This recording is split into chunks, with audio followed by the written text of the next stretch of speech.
Third time's the charm. I've recorded this video a bunch, and I'm winging it. I should have just sat down to write the script, but I insist on winging it because it feels like a wing. It feels like the kind of idea you wing. Heinrich Mann, German author, once said that a house without books is like a room without windows. Heinrich Mann did not live on Tornado Alley and did not know that there is use for rooms without windows. But I understand what he's saying. I think you do too. Books are inherently cool. They just are. They're one of those things that, like, everybody wants to read a book. You know, like, even people who are not readers have a book that they've read so that they can say, yeah, I read that book. It's usually Dune for guys. I note that a lot of guys will just read Dune and be like, yeah, I read Dune, or they'll lie about it. Same with Lord of the Rings. So many people lie about reading Lord of the Rings. It blows my mind. If you're a legit reader, you probably have some kind of collection of books that you've accumulated over the course of your reading career. Now, it doesn't have to be a lot of books. You know, some people use e-readers or the library, and you should. You should use the library for sure, especially your library's audiobook collection. Oh my God. You can just get rid of Audible. Like, you can just get rid of it. It's free. It's awesome. Yeah, that's sidebar. Sidebar, back to Heinrich. Books are sick. Books are really, really cool. And it's cool to have books. It's cool to own books. Now, is there something to be said about consumerism and, you know, the subconscious desire to just hoard things and own things? Yes. That's why you got to be kind of ethical with it. You got to go to a used bookstore. You've got to go to a local bookstore. You've got to go to a local used bookstore. You've got to go to Barnes & Noble. I know it's like Barnes & Noble, but I mean, really, seriously, please support Barnes & Noble. They are really the only thing standing between us and Amazon just like charging whatever they want for books.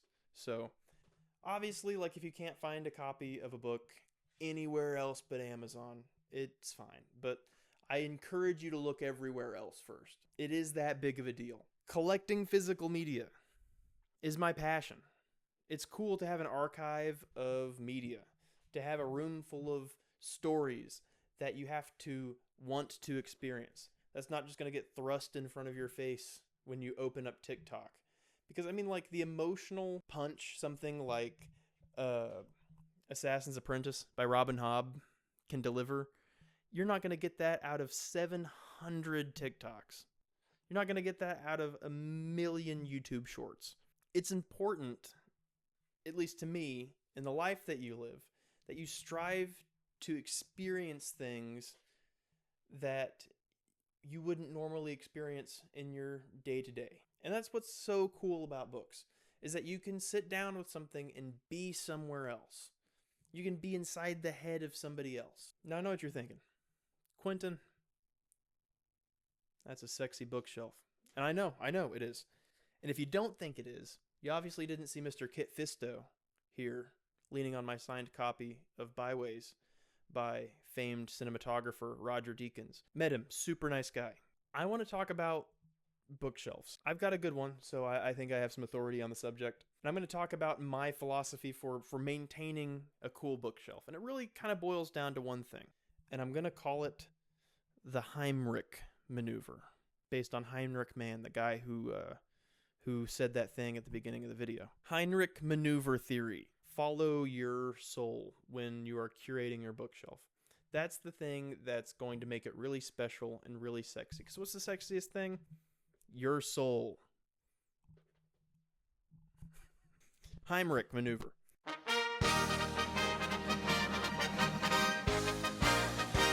Growing up, I was really encouraged to reach for books at a young age. And not just any books. My mom collected vintage, like, hardcover stories. So collections of Greek mythology and Roald Dahl books.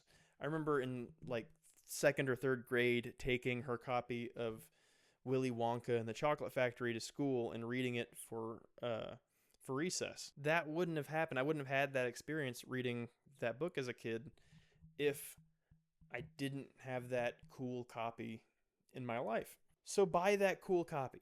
get that special edition. Get that first edition. Get that old version of the book.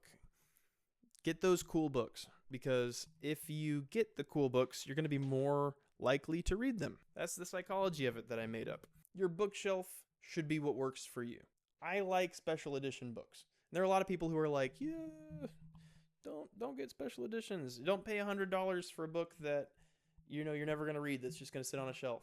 And I agree. If it's just going to sit on your shelf, then don't get it.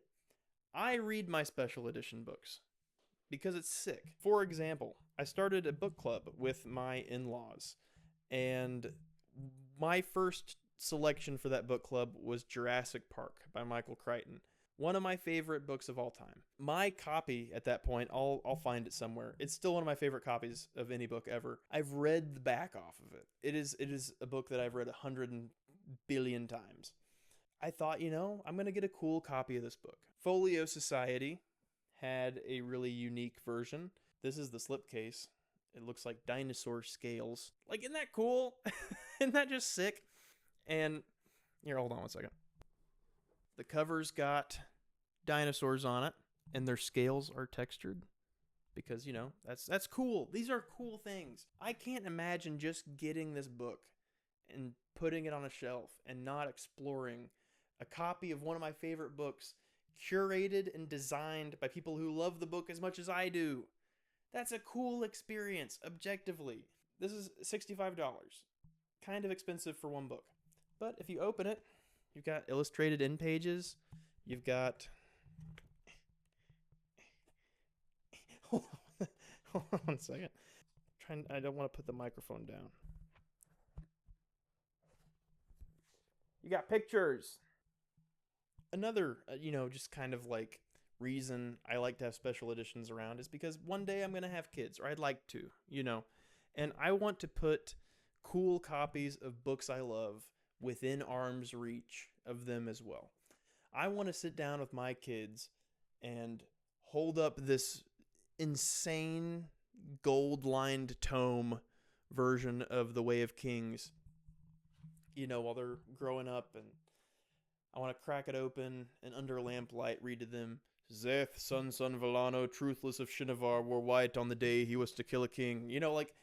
Imagine that being your first experience with that story. That's super cool. I want them to be inspired to pull a book off of the shelf. And having cool looking books is a great way to do that. So get the cool books. That's my first tenet. That's my first rule of the Heimlich maneuver. Get the cool book. Secondly, this should have been first. Like I said, I'm winging it. Choosing your bookshelf.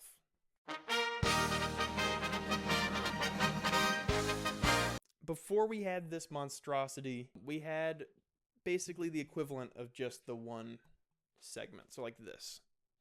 And I'll throw a picture up. We had that shelf, and we still actually have it. It's just doing something else now. It's not a bookshelf anymore.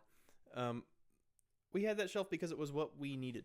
It's what fit the space. It was the perfect size for where we were at in our lives. We were not super avid readers at the time. We liked to read, but we were not nearly as into it as we are now. We slowly started to get into it, and as we accumulated more books, it became very obvious that that shelf was not going to do much longer. And so when we bought this house and decided to turn one of the rooms into a media room, we upgraded, we got a bigger shelf.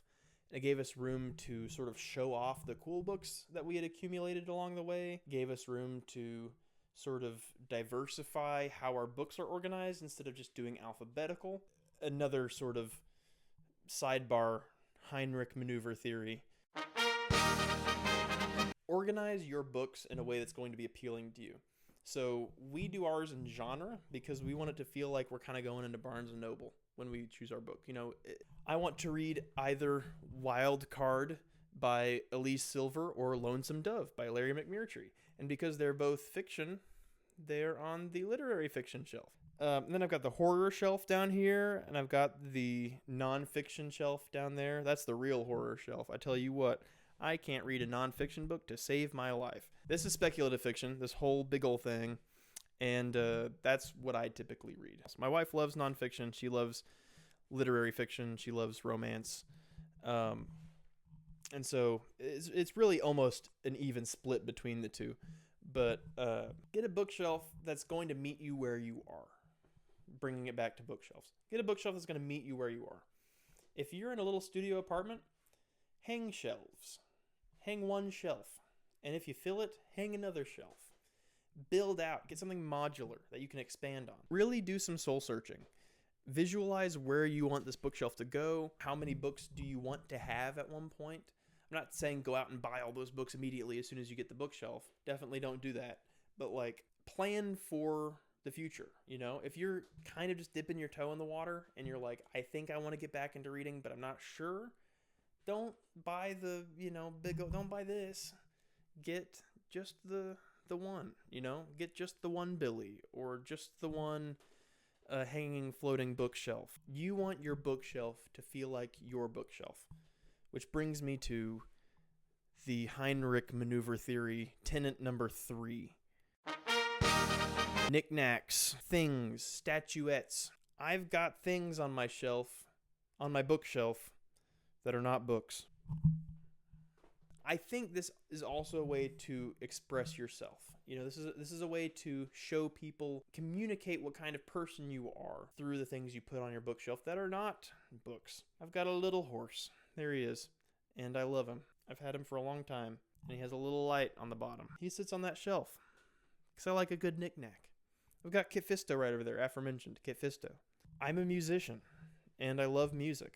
And this is also our stereo room.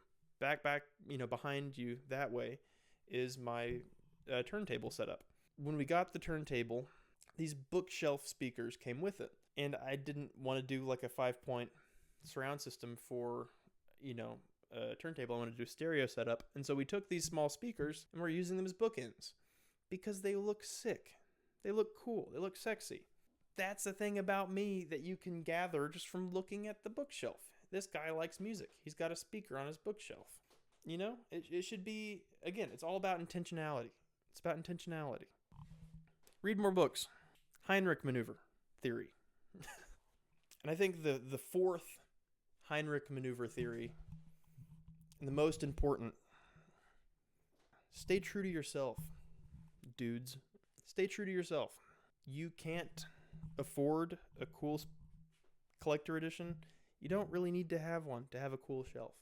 If that's not something that you can do, you don't have to like go full hog to have a cool and unique bookshelf. The coolest bookshelves are the ones that tell you something about the person whose home they're in. I think my bookshelf tells people a lot about me. It's very obvious what my favorite genre is. It's very obvious who my favorite Jedi is. Kit Fisto. It's very obvious that I like to have fun. It's obvious I love music. Most importantly, actually, this is it. This is the core tenet of the Heinrich maneuver. Tenet 5. I like it. That's what makes it sexy, is that I like it. That's what'll make your bookshelf sexy to you, is that you'll like it. It'll make you want to go, it's a long day. I just been getting off work. And you can stand right here and just look at it. As long as your shelf gets you to stand in front of it, it's doing its job. Thank you. This has been Mage Hand. My name is Quentin. I like book.